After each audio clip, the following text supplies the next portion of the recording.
Et pas des catins, tu peux en être sûr, des femmes mariées. On m'a dit comme ça qu'on affichait leur nom à la mairie. Tu parles d'un coup pour leur mari quand il apprendra ça.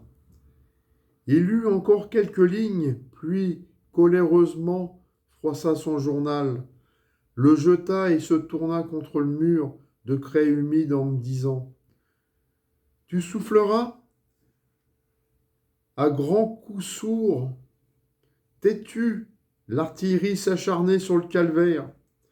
Tout en haut du calvaire, là où auraient dû se dresser les trois croix, entre deux explosions, on n'entendait plus rien que parfois un pas d'homme trébuchant sur les cailloux ou des coups de feu égarés, lubie de sentinelle.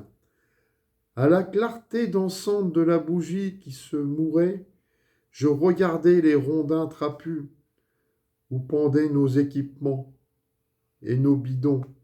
Les musettes gonflées couvraient le mur, des baïonnettes pour par terre.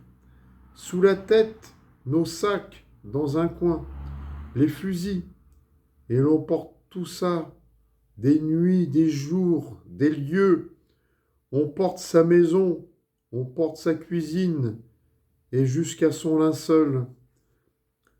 La couverture brune, où bien enroulé je vais dormir. La nuit lentement semblait fondre. On eût dit que la dernière étoile se dépêchait de rentrer. Dans le brouillard du petit jour, des choses revenaient de leur voyage au pays noir et sagement reprenaient leur place. L'arbre en fourche devant la tranchée, la meule brûlée contre le réseau brun. Ce fut Brooke qui le premier vit les morts. Ben, y en eau, dit-il, corps un bois qui reviendront cher.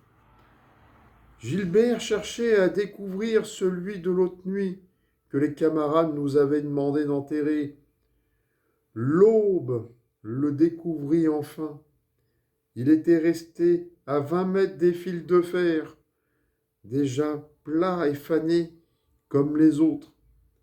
À quoi bon risquer de se faire tuer pour traîner ce cadavre près de la tranchée?